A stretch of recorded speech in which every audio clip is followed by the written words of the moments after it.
양배들 안녕.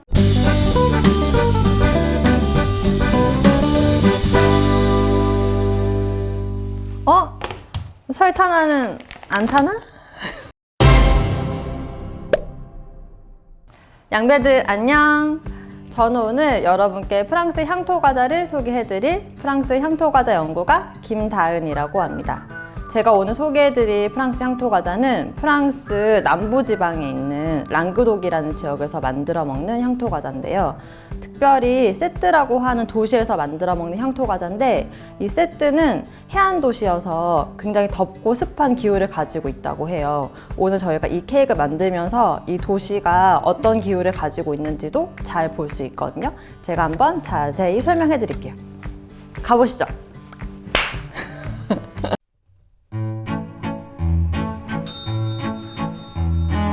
저희가 프레스카티라는 케이크를 만들어 볼 건데, 이 케이크는 맨 밑바닥에 슈크레라고 하는 과자가 깔리고 그 위에 건포도가 들어가는 비스킷가 하나 올라가고요. 겉면은 이탈리안 머랭으로 감싸고 다시 커피맛 퐁당으로 덮는 케이크예요. 그래서 제가 처음에 슈크레를 먼저 만들어 보려고 하거든요. 근데 오늘은 실용서적 1위의 출판사에서 나온 저의 프랑스 향토 과자 책에 실린 레시피가 아니라 조금 변형해서 만들어 볼까 해요. 많이는 아니고요. 제가 오늘은 슈크레에 오렌지를 넣어서 좀 상큼한 맛을 살려보려고 하거든요. 먼저 준비해 주셔야 될 거는 볼에 밀가루하고 슈가 파우더, 버터를 같이 넣고 손으로 반죽할 거예요. 양이 많지 않기 때문에 손으로 충분히 반죽하실 수 있을 거예요.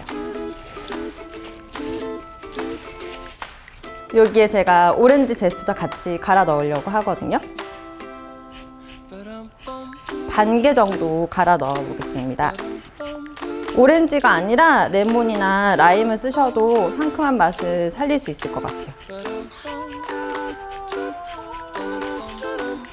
이 정도 갈아 넣고 손으로 버터를 찢듯이 반죽해 주시면 되는데요.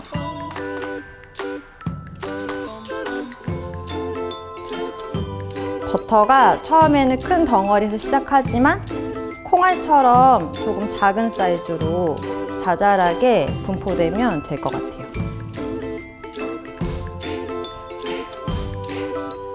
프랑스 향토 과자를 만들 때 저는 마음을 너무 엄격하게 두지 않고 자연스러운 멋을 살리려고 하는 편이거든요. 그래서 굳이 버터 알갱이를 너무 정밀하게 재려고 하지 않으셔도 되고, 손으로 잡히는 감대로 찢어주시면 돼요. 제가 봤을 때 이 정도면 충분한 알갱이 사이즈가 된 것 같아요. 그럼 여기에 계란을 넣어서 뭉쳐보도록 할게요. 계란도 마찬가지로 손으로 골고루 저어가면서 재료가 잘 섞일 때까지 부드럽게 펴주시면 돼요.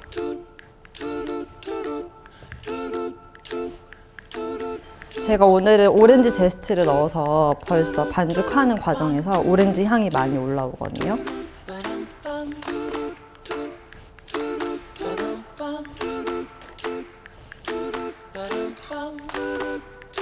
원래 프레스카티에는 오렌지 제스트가 들어가지 않지만, 제가 자료조사를 하면서 세뜨라는 도시가 지중해를 끼고 있는 해안 도시라는 거를 발견하고, 조금 더 여름 느낌이 나고 상쾌한 느낌이 나는 케이크를 만들면 좋겠다고 생각해서 오늘은 오렌지 제스트를 첨가해 보는 거예요. 거의 다 뭉쳐졌어요. 그러면 손에 묻은 반죽을 정리를 좀 하고, 동그랗게 반죽을 한 덩어리로 뭉쳐서 볼 밖으로 꺼낼 거예요.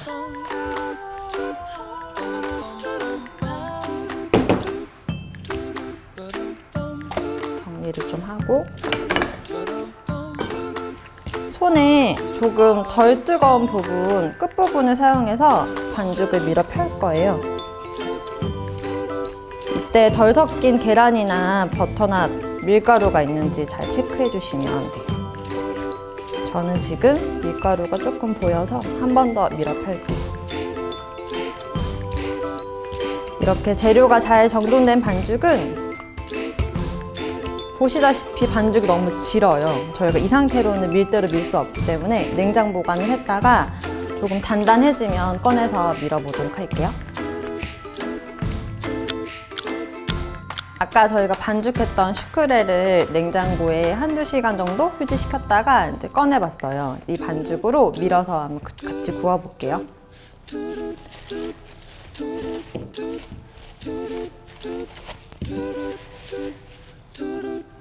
처음에 반죽 꺼내시면 반죽이 조금 단단할 거예요. 이거를 밑에 밀가루 좀 깔고 반죽 좀 쳐주시면 부드럽게 풀리거든요.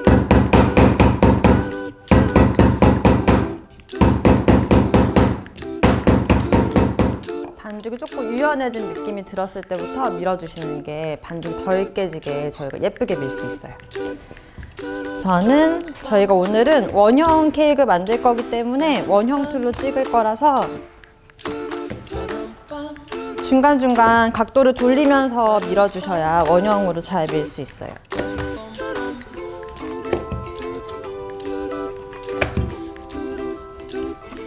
미는데 한참 걸리네요.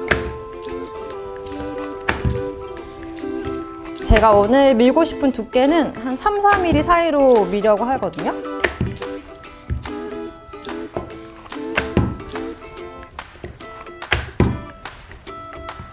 된 것 같아요.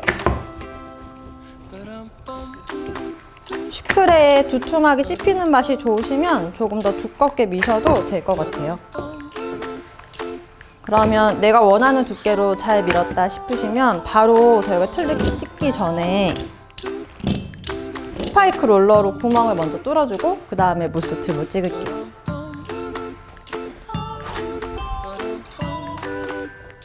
제가 오늘 만들 케이크의 무스 틀이거든요. 이 틀을 이용해서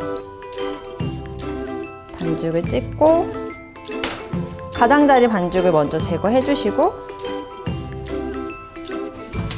준비해둔 판에 반죽을 올려주시는 거예요.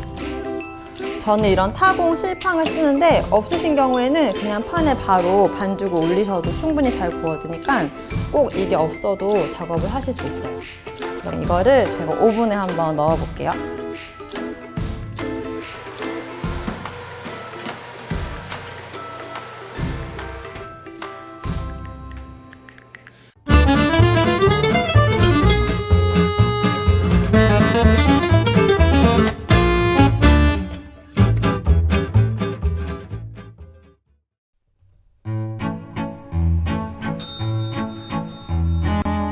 저희가 이제 앞에서 슈크레를 부었으면 이제 뒤에서 준비할 부분은 비스킷을 준비를 해야 하는데요. 비스킷 반죽 들어가기 전에 저희가 꼭 미리 먼저 해두셔야 될 게 있어요. 이 프레스카티 케이크는 안에 건포도가 들어가는데 건포도를 그냥 넣으시면 너무 질길 수 있기 때문에 저희가 술이나 시럽에 절였다가 써야 되거든요. 책에서는 건포도를 사용하지만 오늘은 저희가 설타나라고 하는 청포도로 만든 건조포도를 써보려고 해요.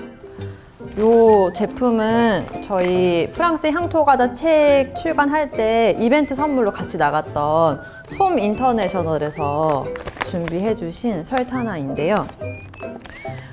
건포도를 좋아하시면 적포도로 만든 건포도를 쓰셔도 좋지만 저희는 오늘 조금 특별하게 상큼한 맛을 살려서 설타나를 써보려고 하거든요. 근데 저도 설타나는 사실 많이 먹어보지 못해서 오늘 한번 맛을 보고 설명을 해드릴게요. 제가 대신 백 선생님의 빙의에서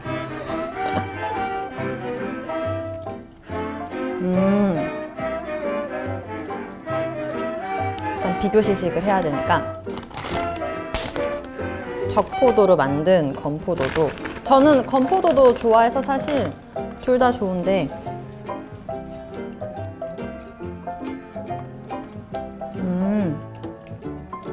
맛이 많이 달라요. 저는 건포도를 좋아하는 이유가 건포도의 그 찐한 시원한 단맛이랑 저는 약간 나무 향이나 약간은 기분 좋은 한약재 향이라고 느끼기도 하는데 그런 진한 맛이 있는 건포도네요, 이거는. 되게 달달해서 이런 게 많이 들어간 빵을 먹으면 진짜 기분 좋을 것 같아요. 설탕화는 건포도보다는 달지만 좀 새콤한 맛이 있어서 훨씬 한번 먹었을 때 다양한 맛이 느껴지고, 무엇보다 설탕화가 제가 써보니까 너무 좋은 점이 이거를 그냥 건조로 드셨을 때랑 저희는 오늘 그랑마니에라고 하는 술에 절여서 쓰거든요. 술이나 시럽에 절였을 때 설탕화가 어떻게 바뀌냐면 아삭아삭한 청포도 식감이 살아나더라고요. 적포도 건포도가 주지 않는 식감을 또 가지고 있어서 설탕화도 되게 매력이 있는 것 같아요. 오늘은 저희가 설탕화를 사용해서 한번 케이크 만들어 볼까 해요. 이거를 미리 해두셔야만 이 아삭아삭거리는 식감을 즐기실 수 있어요. 저는 술에만 절이면 너무 세기 때문에 그랑마니하고 30봄의 시럽을 1대1로 섞어서 그 시럽에다가 하룻밤 절여뒀거든요. 그래서 많이 뻬 상태예요. 사이즈를 보시면 좀 차이가 나고 훨씬 부드럽고 아삭거리는 식감이 살아났어요. 미리 설탕화를 준비를 해주시고 나머지 재료는 바로 준비하실 수 있는 재료들이랑 제가 세팅을 했는데, 이 반죽 들어가기 전에 이 반죽은 저 혼자서 할 수가 없어요. 꼭 도우미가 필요해요. 그래서 제가 준비한 도우미, 실용서적 1위 출판사에 빛나는 더 테이블, 제 책을 멋있게 준비해 주신 윤선 팀장님을 모시겠습니다. 박수. 나 혼자 박수. 감사합니다. 오늘은 저를 뭘 도와주셔야 되냐면, 저희가 계란에 거품을 넣을 건데 노른자하고 흰자에 따로 거품을 넣을 거예요. 요거를 동시에 작업을 해야만 저희가 반죽을 딱 알맞게 완성할 수 있어서 저는 노른자 휘핑을 하고 팀장님이 조금 더 어려운 많이 어려운 흰자 휘핑 해주실 건데 머랭을 만들 거거든요. 저희가 우선 동시에 믹서 날개를 준비를 하고요. 좀 특이한 점이 있다면 보통 머랭을 만들 때 흰자에 설탕을 넣고 많이 거품을 올리실 건데, 오늘은 저희가 노른자에만 설탕이 다 들어가고 흰자에는 전혀 설탕이 들어가지 않아요. 이거 되게 중요해요. 엄청 잘해주셔야 돼요. 그래서 부담 없이 흰자 휘핑만 계속 해주시면 돼요. 제가 그만할 때까지. 저는 그러면 노른자에 설탕을 한 번에 다 넣고 휘핑을 해볼게요. 저희 둘 다 5단으로 강속으로 켜서 한번 휘핑해 보겠습니다. 죄송해요. 키지 않았네요. 네, 그러면 5단을 올려서 한번 휘핑해 볼게요.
네, 좋아요.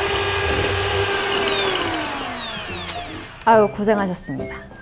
너무 잘 올려주셔가지고 바로 사라지시네요. 팀장님이 이렇게 뽀얗게 흰자 거품 올려주셨고 저도 옆에서 동시에 노른자에다가 설탕을 넣고 휘핑을 했어요. 지금 보시면 조금 양이 많아 보일 텐데 책에 있는 레시피보다 제가 지금 2배합으로 작업을 하고 있어요. 보통 집에서 아무리 적은 양을 반죽을 하시더라도 저희가 계란 휘핑할 때는 너무 적은 양 휘핑하면 공기가 잘 들어가지 않거든요. 적은 양 했을 때랑 많은 양 했을 때랑 결과물 차이가 좀 있기 때문에 저는 지금 책에 적어드린 2배합 레시피를 가지고 하고 있고, 이따가 자막으로는 저희가 오늘 하는 배합 레시피가 그대로 들어갈 거예요. 이렇게 뽀얗게 거품을 올린 계란을 섞어 볼 건데 흰자를 노른자에 옮겨서 담아 볼게요. 3분의 1 정도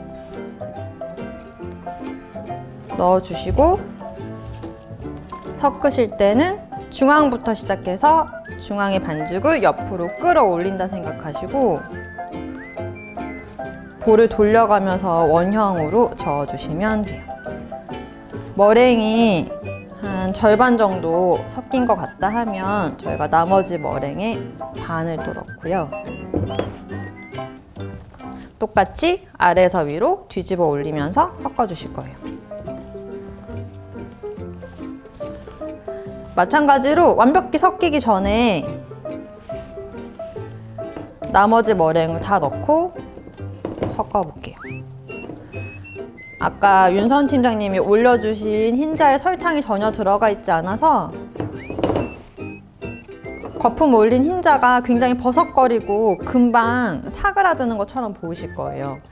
근데 제가 프랑스 향토 과자를 공부하면서 느꼈던 재밌는 점 중에 하나가 옛날 형태의 레시피에는 머랭에 설탕을 넣지 않고 거품 올리는 경우가 많더라고요. 처음에는 이렇게 해서 케이크 잘 완성될 수 있을까 싶었는데 생각보다 흰자 거품은 굉장히 강해요. 저희가 설탕을 넣지 않고 거품을 올려도 오븐 속에서 잘 살아서 케이크 되게 보들보들하게 나오더라고요. 오늘도 굉장히 촉촉하고 부드러운 시트가 나올 거예요.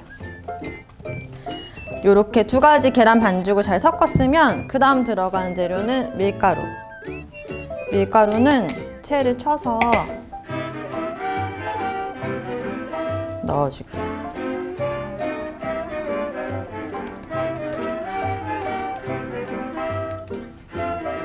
또 말이 없어졌어요. 자꾸 말하는 거 까먹으면 안 되는데. 똑같이 아래에서 위로 떠올리면서 밀가루를 골고루 섞어줄게요.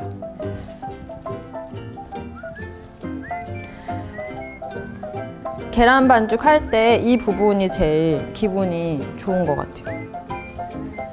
이 계란 반죽의 뽀얀 색상하고 밀가루의 하얀 색상이 섞일 때 굉장히 우아한 기분이 들어요. 저는 우아하지 않지만. 가루가 다 섞였어요. 그러면 이제 제가 녹여둔 버터를 넣을 건데 버터는 미리 녹여주시고 저희가 사용할 때는 50도 정도 되는 버터를 쓰면 좋은데 오늘은 날이 추워서 제가 조금 더 뜨겁게 준비한 것 같아요. 버터를 다 넣고 반죽이랑 고르게 노란 기름띠가 보이지 않을 때까지 섞어주시면 돼요.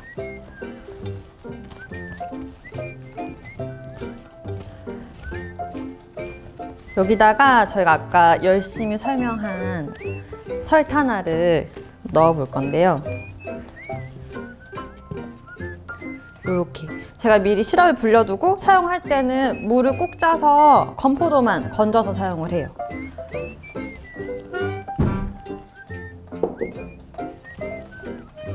택배 아저씨가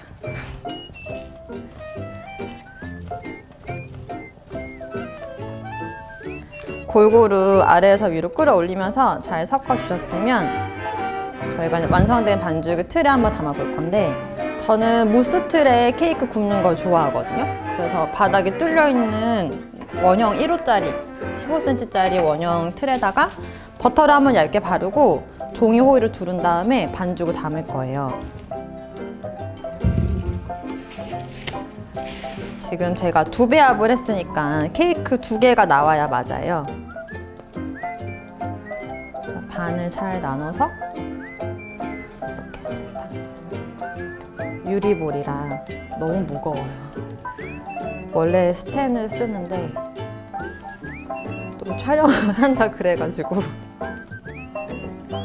제가 급하게 유리볼을 사서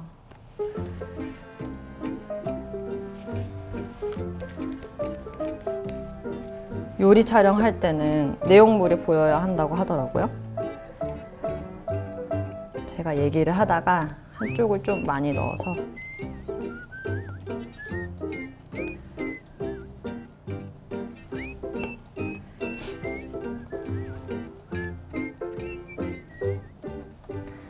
네, 이렇게 해서 저희가 반죽을 반반씩 잘 나눠 담았고,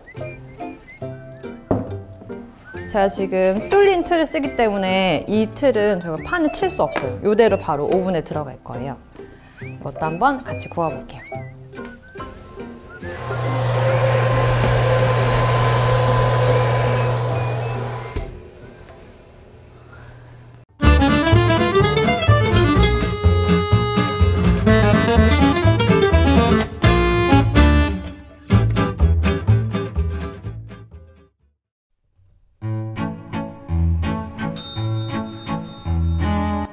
저희가 앞에서 슈크레하고 비스킷을 준비했으니까 이제는 이탈리안 머랭을 같이 준비를 해볼까 해요.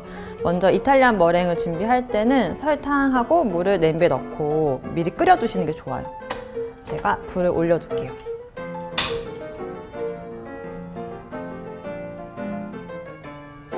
전기 렌지를 쓰실 때는 강불로 켜시면 되는데, 가스불 같은 경우는 너무 작은 냄비를 준비하시면 강불로 켰을 때 불이 냄비 옆으로 올라와서 가장자리가 잘 타거든요. 저는 중불로 낮춰서 조금 약한 불로 끓이겠습니다. 시럽이 끓는 동안 저희가 한쪽에서 준비할 거는 흰자를 거품을 올려줘야 돼요. 이 부분은 키친에이드 같은 스탠드 믹서로 작업을 하셔도 되는데요. 키친에이드로 할 때랑 저희가 핸드믹서로 할 때랑 힘 세기 정도가 조금 달라요. 핸드믹서로 하실 때는 저는 무조건 강속으로 오래 돌리는 걸 추천을 드리고, 키친에이드를 쓰실 때는 중속으로 돌리셔도 충분히 거품이 잘 올라올 거예요. 저는 핸드믹서니까 강속으로 한번 올려볼게요.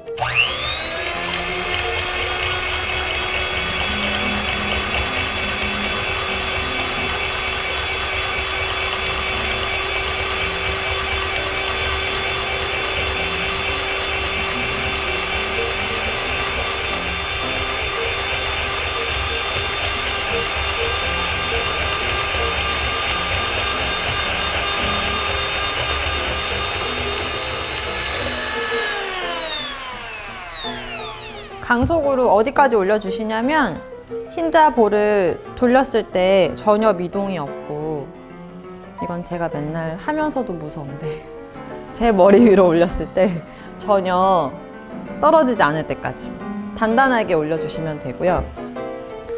우선은 흰자를 먼저 올려두고 혼자서 할 때는 시럽 온도를 체크한 다음에 118도가 됐을 때 믹서를 켜고 시럽을 동시에 넣으면서 휘핑을 할 거예요.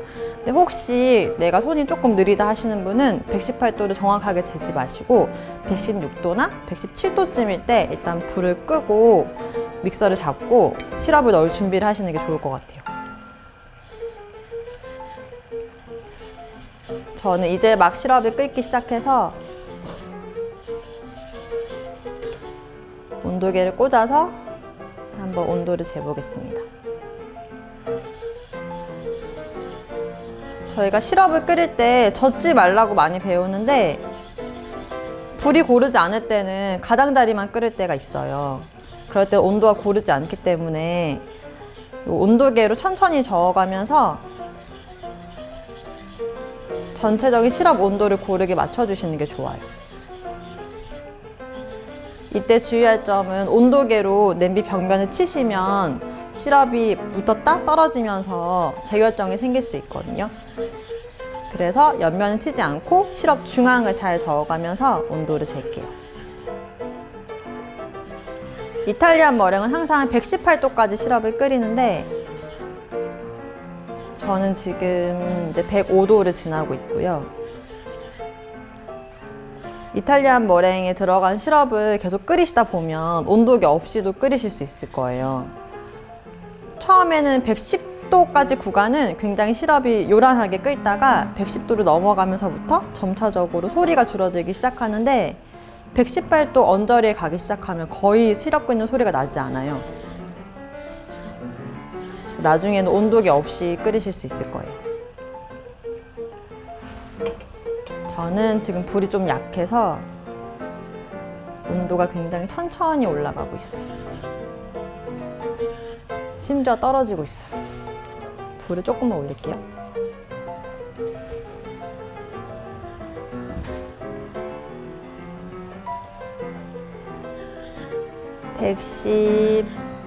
(117도) 저도 이제 불을 끄고 믹서를 켜고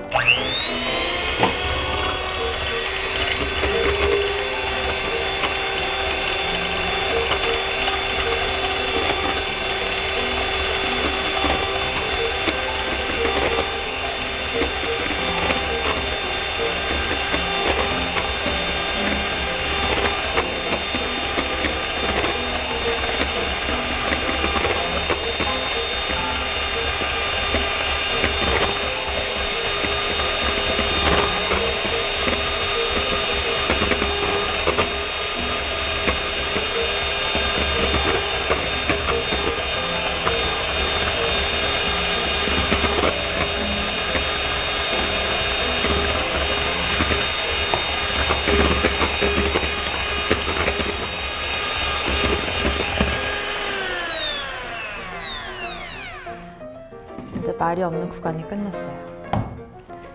우선은 저희가 시럽이 118도가 되면 불을 끄고 흰자를 휘핑하기 시작하면서 동시에 옆면에 시럽을 떨어뜨려 주시면 되는데 시럽을 떨어뜨릴 때 그 물줄기가 중요해요. 처음에 너무 콸콸콸 많이 넣으시면 가끔씩 머랭이 굉장히 묽게 나올 때가 있거든요.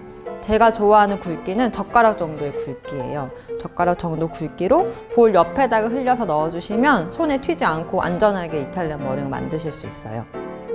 언제까지 휘핑기를 돌려주시냐면 볼 바닥을 만졌을 때 미지근한 느낌이 들 때까지 휘핑을 해주시면 되고 고속으로 계속 돌려주시면 돼요. 지금 저는 바닥을 만져보니까 충분히 미지근하게 식은 것 같아요. 그러면 이렇게 해서 이탈리안 머랭을 완성했습니다.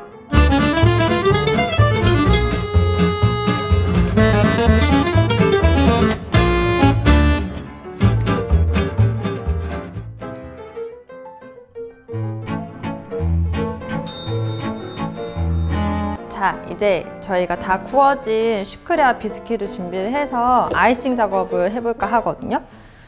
저희가 처음에 오렌지 넣어서 구웠던 슈크레가 이렇게 완성이 돼서 다 이제 식은 상태고요. 비스킷도 마찬가지로 구워 나오면 바로 틀에서 분리하신 다음에 식힌망에 올려서 한 김 식혀주시는데 원래는 이런 모양이었어요. 저는 식힐 때 뒤집어서 바닥이 너무 올록볼록 튀어나오지 않게 하는 편이거든요. 뒤집어서 평평한 면이 위로 올라오게 해서 식혀주시면 되고 완전히 차갑게 식은 비스킷을 쓰셔야 돼요. 그러면 저희가 돌림판 위에서 작업을 할 거기 때문에 케이크 너무 움직이지 않게 이탈리안 머랭을 조금 바르고 슈크레를 고정을 시켜줄게요. 근데 이렇게 고정을 시켜도 잘 움직여요. 중간에 손으로 한 번씩 잡으셔야 될 거예요. 슈크레 고정시킨 다음에 저희 아까 만들어둔 이탈리안 머랭을 조금 넉넉히 올려주세요. 제가 항상 이런 걸 바를 때 저희 크림치즈 CF에서 빵 위에 크림치즈 바르는 것처럼 바르시면 된다고 설명을 많이 하거든요. 편하고 자연스럽게 발라주시면 돼요. 이 이탈리안 머랭은 비스킷이랑 슈크레가 붙는 접착제 역할을 해줄 거예요. 비스킷을 위에 올려서 중심을 잘 잡아주시는데 이때 중요한 게 슈크레는 구우면 거의 사이즈가 줄어들지 않고 그대로 있지만 비스킷은 저희가 머랭을 넣었기 때문에 구워 나오면 조금 수축을 해요. 그래서 아마 같은 틀로 사용을 했어도 슈크레가 조금 더 클 거예요. 중심을 지금 잘 맞춰주지 않으시면 나중에 타원형 케이크 나올 수도 있어서 이렇게 중앙이 잘 가 있는지 먼저 체크해 주시고, 잘 맞으면 머랭 올릴 뻔 했는데 머랭이 아니고 시럽을 저희가 비스킷에 한번 쳐줄 거예요. 책에서는 원래 레시피대로 럼 시럽을 쳤지만 저는 아까 설탕알을 여기 그랑마니 오렌지 향이 나는 술에다가 절였기 때문에 똑같이 저희 비스킷에도 그랑마니 시럽을 넣은, 그랑마니 시럽이 아니고 술을 넣은 이게 왜 자꾸 헷갈리죠? 술을 넣은 시럽을 비스킷에 적셔 볼 건데, 책을 보시면서 시럽 양이 되게 많다고 느끼셨을 거예요. 근데 많은 게 정상이에요. 왜냐면 저희가 비스킷이 굉장히 두꺼워요. 여기 아래까지 시럽이 전달이 되려면 꽤 많은 양의 시럽이 들어가야 돼요. 자, 시럽이 금방금방 스며들기 때문에 계속 여러 번 반복해서 쳐서 다 먹여주시면 돼요. 프랑스 향토 과자는 만드시다 보면 조금 갸우뚱하게 되는 부분이 있으실 거예요. 설탕이 너무 많이 들어간다든지 식감이 너무 단단하다든지. 예전에는 냉장시설이나 보관시설이 잘 발달되어 있지 않았기 때문에 상온에서 그냥 올려놓고 판다든지, 집에서도 상온에서 올려두고 테이블 위에서 먹는다든지 하는 경우가 많아서 이런 더운 날씨나 기후에 잘 견뎠어야 했거든요. 설탕을 많이 사용하면 확실히 음식이 부패된 속도가 더뎌져요. 그래서 옛날 과자들이 좀 단 이유가 방부제 역할로 설탕을 많이 썼기 때문에 지금의 당도와는 좀 맞지 않을 수 있어요. 제가 열심히 설명을 하면서 시럽을 다 먹였고요. 생각보다 빨리 흡수돼서 위에 뭐 남아있거나 하진 않아요. 이제 여기다가 집에서 하실 때는 좀 충분한 시간을 두시고 완전히 위쪽에 물기가 없을 때 이탈리안 머랭 올려주시면 좋은데, 저희는 오늘 바로 올려볼게요. 머랭을 처음에는 아주 듬뿍 많이 올려주세요. 마찬가지로 빵 위에 크림치즈를 바르듯 옆으로 잘 펴발라 주시는데, 일반 케이크 아이싱 하는 방법하고 동일해요. 윗면을 먼저 정돈을 하고 저희가 옆면을 발라줄게요.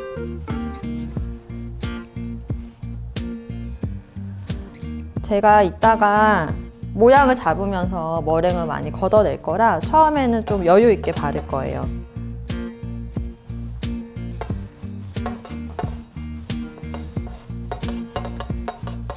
이게 영상이 너무 진지해지기만 하면 안 되는데 자꾸 다큐를 찍게 되는 것 같아요.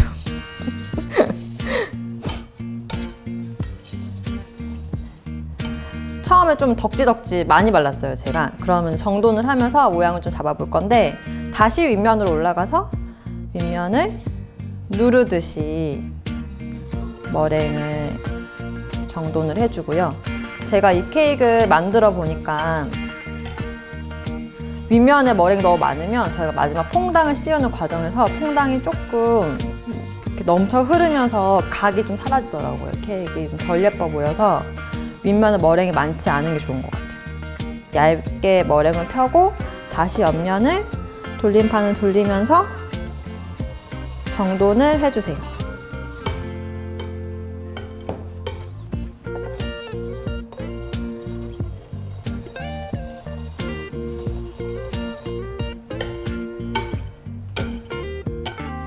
그리고 저희가 이탈리안 머랭으로 케이크 아이싱을 할 때는 옆에 물수건 하나 준비해 주시면 좋은 게, 생크림하고 달라서 이 스패츌러에 많이 들러붙어요. 여기 조금이라도 반죽이 묻어 있으면 마무리 작업할 때 자꾸 반죽이 딸려 올라와서 예쁘게 마무리가 안 되거든요.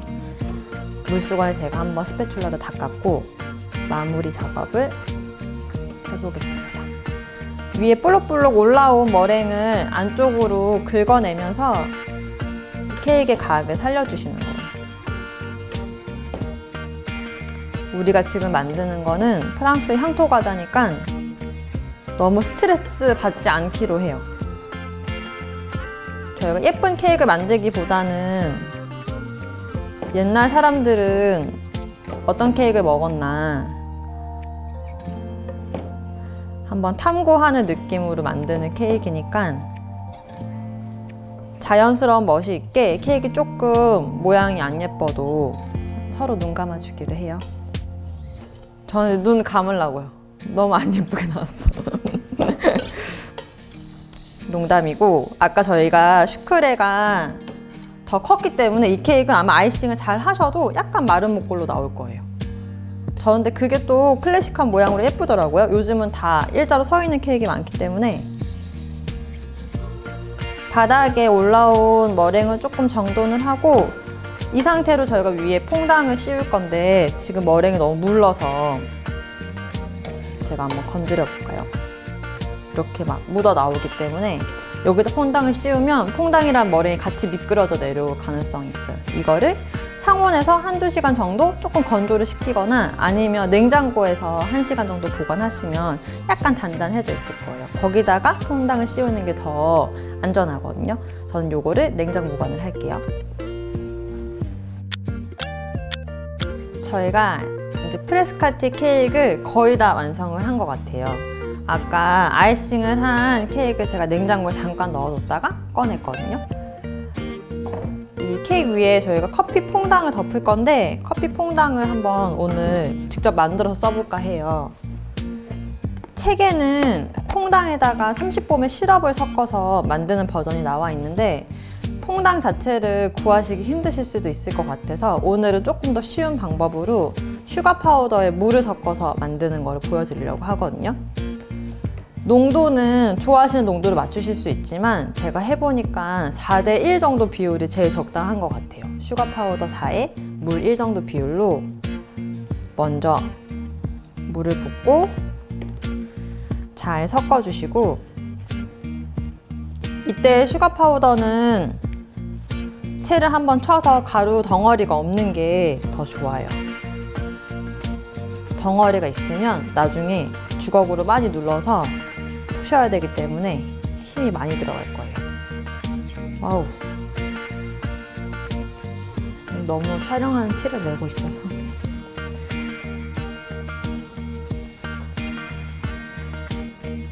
제가 슈가 파우더에 물 넣어서 주걱으로 누르듯이 지금 가루를 개고 있어요. 이렇게 간단한 설탕 반죽이 완성이 되면 커피 에스트랙을 넣어서 커피 맛을 한번 내볼 건데,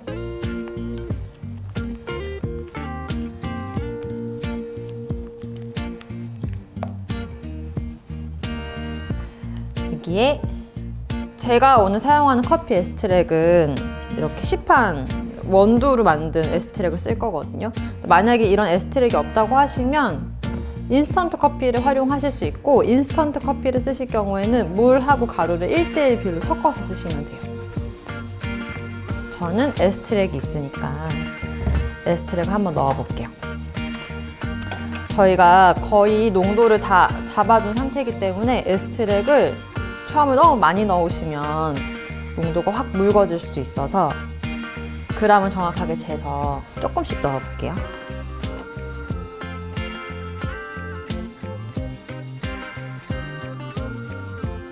커피 에스트랙도 원하는 색상이나 향만큼 넣으시면 되는데 너무 많이 넣으시면 묽어지니까 묽어질 때는 슈가 파우더를 넣어서 농도 조절을 하시면 돼요. 근데 아시죠? 그렇게 하다 보면은 무한대로 넣고 또 넣고 넣고 또 넣고 하면 나중에 양이 이렇게 많아져가지고 또 냉장고에 영원히 보관하게 되잖아요. 그런 사태가 벌어지지 않게 조금씩.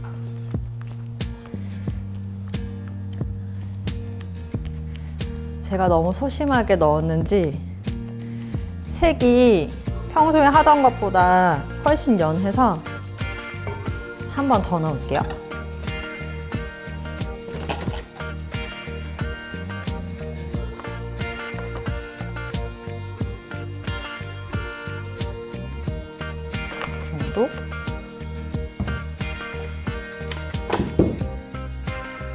제가 오늘 무한대를 반복하는 건 아니겠죠?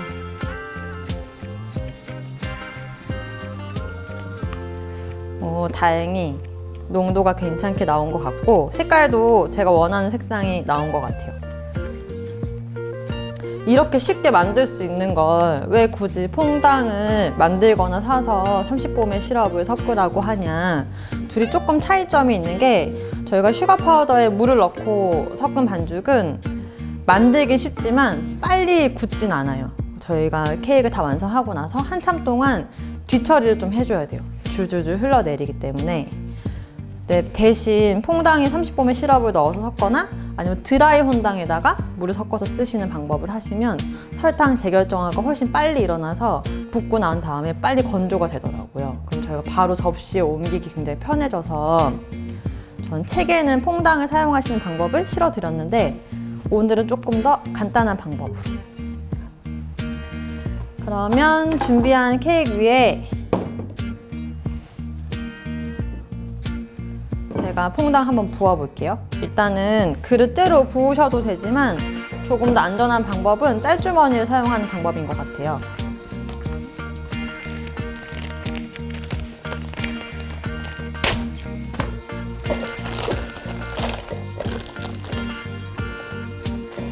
짤주머니에 퐁당을 저희가 레시피에 적어드리는 퐁당도 아마 양이 많을 거예요.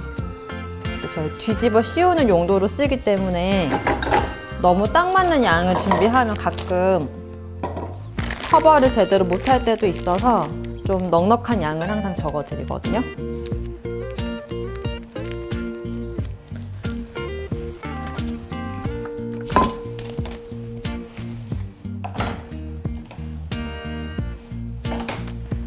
제가 케이크 위에 퐁당을 한번 뿌려보겠습니다.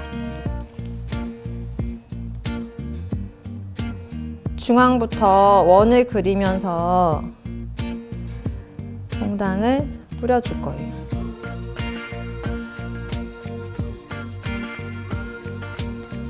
제가 이탈리안 머랭을 냉장고에 잠깐 넣어뒀었기 때문에 조금 굳은 상태라 퐁당 씌우기가 쉬워졌어요.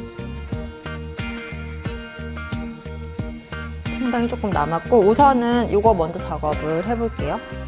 아까 저희 아이싱 할 때 썼던 스패츌러로 윗면을 똑같이 먼저 한번 다듬어 주시고 이렇게 해도 예쁘지 않아요? 그만할까요? 안 되겠죠? 이렇게 윗면 정리하고 나시면 옆에 흘러내린 퐁당을 자연스럽게 옆으로 쓸어 넘겨서 한 번 더 커버를 해주시는 거예요. 이런 작업을 하려면 이탈리안 머랭이 조금 굳어 있어야 돼요. 그래서 아까 케이크 완성한 직후에 바로 작업하지 않고 잠깐 냉장고에 넣어뒀다가 저희가 아이싱 씌우는 작업을 하는 거예요. 제가 아무래도 슈가 파우더에 물을 넣어서 섞어서 하는 방식의 이 퐁당을 만들었기 때문에 좀 많이 흘러내리죠. 스패츌러를 눕혀서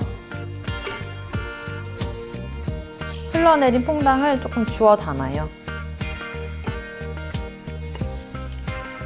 이때 케이크는 건드리지 않게 조심하시고요.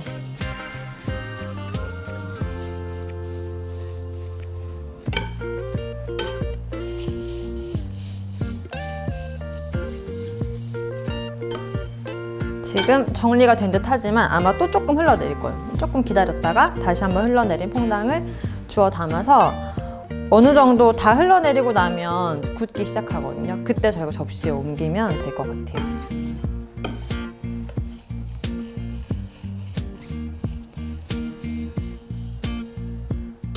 이것도 아시죠? 많이 뿌리면 무한 반복해야 돼요. 처음에 적당히.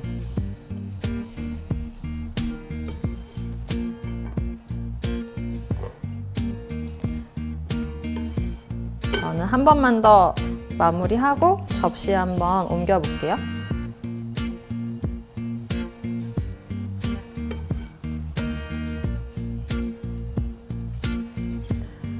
제가 처음에 설명을 드릴 때 이 케이크 같이 만들면서 어떻게 그 세트 해안도시에 이 케이크 잘 적응을 했는지를 보여드릴 수 있다고 말씀을 드렸는데, 지금 케이크 밑 바닥에 과자가 깔리고 그 속에 비스킷을 올리고 겉면을 이탈리안 머랭으로 감싸고 설탕옷을 또 입혔잖아요. 이탈리안 머랭에도 충분히 설탕이 많이 들어가 있고 지금 겉을 감싸는 커피 퐁당에도 설탕이 많이 들어가 있거든요. 이 과정까지 거치고 나면 케이크 공기랑 접촉할 가능성이 적어지는 거예요. 그럼 상온에 오래 두고 드셔도 유통기한이 조금 더 길어지는 거죠. 그래서 지방마다 조금씩 그 기후에 맞게 과자가 변형되는 게 다르더라고요. 그거를 저희가 비교해가면서 과자 만드는 재미도 있어요. 프랑스 향토 과자는.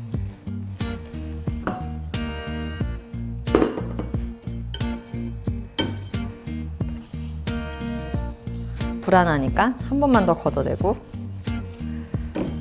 제가 이제 한번 접시에 올려보겠습니다.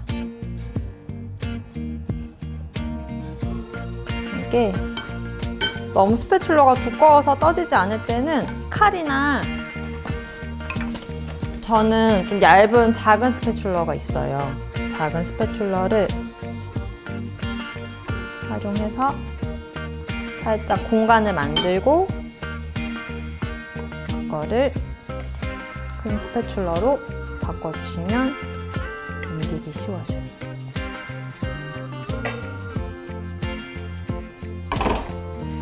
이럴 때 한번 엎어야 예능인데 예능이 아니고 오늘 다큐여가지고 조심해서 원하는 위치에 내려놓고 끝을 살짝 들어서 스패츌러를 빼시면 돼요. 이렇게 해서 완성된 케이크 위에 저희가 체리를 올릴 건데, 체리도 바로 올리시면 금방 무너져 내릴 수 있으니까 조금 굳힌 다음에 체리를 올리는 게 좋아요.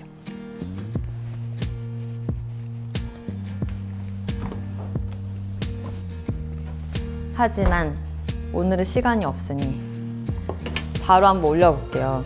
집에서는 꼭 건조시키신 다음에 한두 시간 있다가 설탕옷이 손에 묻지 않으면 그때 체리를 올려주시는 게 좋을 것 같아요.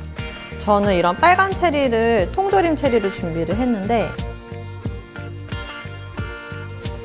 원래 프레스카티 케이크는 제가 조사를 해보니까 생 라즈베리를 올리더라고요.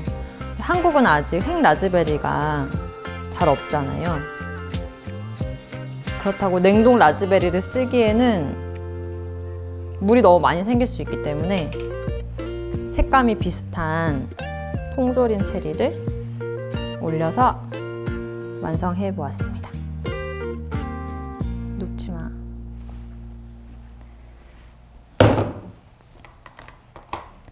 짜잔.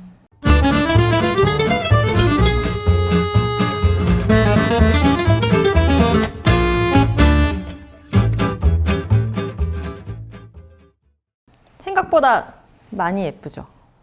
제가 미리 만들어 둔 것보다 더 예쁜 것 같아요. 촬영을 잘한 것 같아. 그러면 오늘 저희가 만든 이 케이크를 한번 시식을 해볼까 하거든요. 저 혼자 죽을 수 없잖아요. 맛있어요. 맛있는데 조금 달 수 있기 때문에 같이 먹어볼 시식단을 한번 모셔보도록 하겠습니다. 나와주세요. 식단.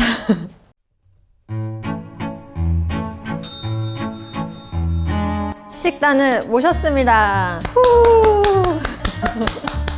인사 좀 해주시고요. 어디에서 온 누구신지 좀. 안녕하세요. 저는 김다운 선생님의 책을 만든 출판사 기획팀 팀장 박윤선이라고. 너무 고생하셔가지고 너무 저한테 감사한 분이라 꼭 같이 먹고 싶었어요. 너무 감사해서. 그리고 옆은 어디에서 온 누구시죠? 네, 여기 동네 주민 먹개비. 대충 봐도 알 수 있을 것 같아요. 먹개비인 거는 네. 잘 알 수 있을 것 같아요. 먹으러 오라고 해서. 그러면 오늘 제가 만든 케이크를 한번 시식을 해보실 건데, 지금 요거는 세팅이 좀 덜 됐으니까 제가 미리 만들어둔, 독을 넣지 않았어요. 걱정하지 않으셔도 되고. 원래 이런 거는 초를 하나 켜고 해야 되는데 저는 이 케이크 미리 만들어 뒀기 때문에 좀 퐁당을 두껍게 입혔어요. 이게 촬영 시간이 어떻게 될지 몰라서. 그래서 좀 많이 달 거라는 점 미리 양해 말씀을 드리고요.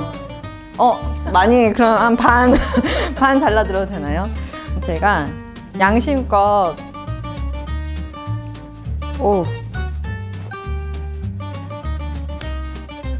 밑에 슈크레까지 잘 썰어서 한 조각씩 드릴게요.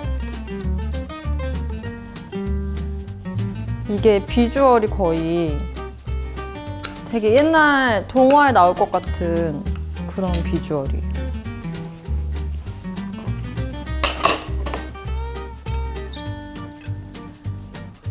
생각해보니 다 꺼냈는데 포크를 꺼내지 않았어요. 그러니까 동화처럼 먹어주세요, 꼭. 비스키가 잘 된 것 같아요.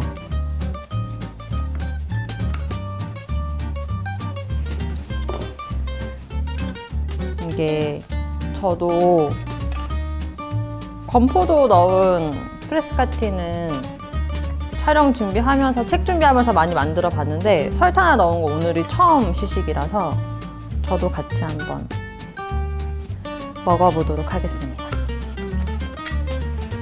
저는 손으로 잡을게요. 맛있게 드셔주시고요. 네, 표정 주의하시고요. 아니, 포크를 드릴게요. 잠시 기다리세요. 잠깐 옆으로 가서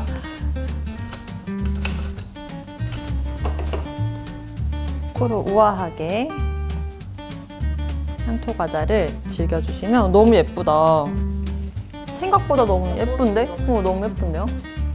저도 한번 같이. 저는 그냥 손으로 먹을게요. 한 입에 넣었어요. 이게 우리도 어떻게 될지 모르니 끝을 조금만 제가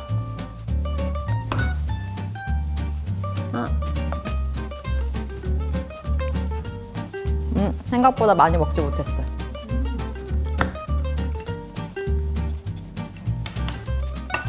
근데 엄청 달지 않죠? 달지 않고 너무 절인 맞아요. 럼인지 어떻게 아셨어요? 제가 럼 향이 나요? 그렇죠. 술을 좋아하시는군요. 요리책을 많이 만들어. 아니, 술을 좋아하시는 거예요. 뭐예요? 왜냐면 저희가 촬영 때는 그랑마니에를 썼지만 사실 이거는 제가 럼에 절인 설탕화를 썼거든요. 바로 아시네요. 근데 멘트를 잘 하셔야 돼요. 되게 고급진 멘트가 나왔기 때문에. 술 맛이 나긴 했는데 저는 이제 건포도 맛이 살아있어가지고 건포도 살아있어요. 아직- 죽어있지 않고 살아있어요.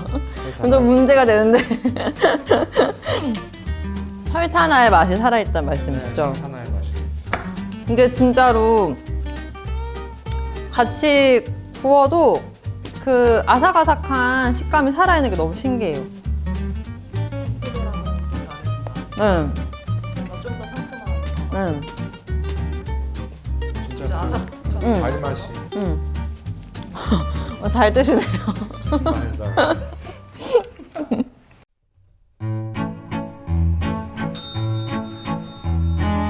네, 이렇게 저희 오늘 같이 만든 프레스카티도 두 분의 시식단 분과 함께 맛있게 나눠 먹어봤거든요. 이거는 저희만 먹기 너무 아까운 맛이었어요. 집에서 꼭 있는 재료 아니면 만약 건과일이 없다 하시면 솜 인터내셔널에서 운영하는 딜라이트 가든에 들어가셔서 건조 과일을 꼭 설탕화가 아니어도 괜찮으니까 좋아하시는 과일로 구입해서 한번 나만의 프레스카티를 만들어 보시는 걸 추천해 드릴게요. 저희가 당장은 여행을 못 가지만 이 프레스카티를 만들면서 함께 프랑스 남부 여행을 떠나는 기분으로 즐겁게 베이킹하면 너무 좋을 것 같아요. 다음에 제가 또 좋은 기회로 프랑스 향토 과자를 소개해 드릴 날을 기대하면서 저는 여기서 물러가겠습니다. 양배들 안녕!